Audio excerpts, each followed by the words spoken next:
thonë drejtën, nuk do ta quaja jubile, po kjo është fatkeqësi me këtë që po ndodh me kuvendin e Kosovës, sidomos pas vendimit të gjykatës kushtetuese.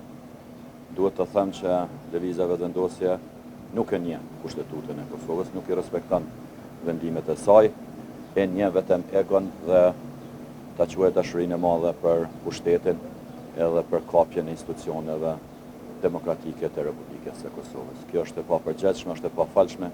Ne duhet gjejmë rrugë demokratike që dalim nga kjo situatë, shihet që nuk ka vullnet formën që e imponon kushtetuta dhe legjislacionin e fuqi rregullore e punës së kuvendit, dhe tashmë ardhja e 14 e deputetëve këtu pa ndonjë rezultat tregon që uzurpatori i kësaj ndërtese që kanë përballë është dëshira edhe është vullneti vetëm i tij që të qëndrojë në atë ndërtesë. Çfarë mjete demokratike keni në dorë? E pam herën e kaluar një tentim proteste në një farë forme. A do të vazhdoj tutje si e tillë apo keni diskutuar diçka në parti çfarë mund të bëni? Duhet të diskutohet të vlerësohet vlerësimi edhe nga qytetarët e Republikës së Kosovës, sepse ky ngjarje që 5 muaj Kosova është duke humbur shumë, mos flasim për varfërinë shporta, vetëm ju dini që i ka kalu tash gjitha ato përmasat që duhet jenë përballueshme për gjepin e qytetarëve të Republikës së Kosovës, e mos flasim edhe për fundjet për krimin që po ndodh në sektorin e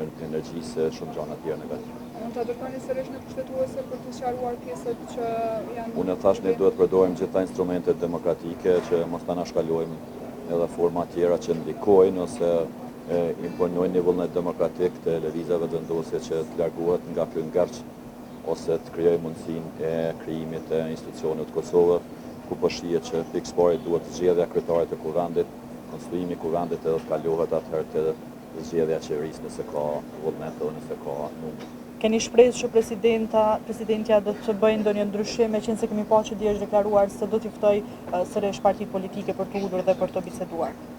Po nuk ka shpresë këtu, po këtu ka mirëbesim institucional, presidentja duhet të jetë në rolin e saj kushtetues, edhe të shohë mënyrat e saj që në ndonjë formë e cila i takon asaj, ndoshta në takimet e përbashkëta, po ju e keni pa, takimi i thirrur ka qenë sa për sy e faqe, kështu mund të keq përdoret nga i pari edhe në takimet me presidentin e vendit. A do të përfundoj me një takim, me një ftesë, dihet që kjo gjykim e ka obliguar atë që të iniciojë negociata. A përmbush këtë detyrim me një takim? Po të kishte vetëm pak vullnet, domethënë nuk do të bëhej interpretimi i ngurt siç interpreton lëvizja vetëvendosje vendimin e gjykatës kushtetuese. Se kur të ka vullnet, atëherë tentohet që brenda asaj gabimit që është bë, mënyra e ndrimit të votimit, tendenca të shkohet me votim dëmsheft, loja me numra, me fjalë që ne i kemi votat për qeveri, po nuk i kemi për kuvend, po duhet të ketë transparencë në këtë drejtim. Në fund të fundit, nëse ata kanë vota të quajnë ndoshta pak tinzare të deputetëve serb, edhe atë mund ta thojnë haptas dhe atëherë përballen me elektoratin dhe me të kalumin e tyre, e jo me bllokadën me kuvendin e Kosovës. Faleminderit. Faleminderit.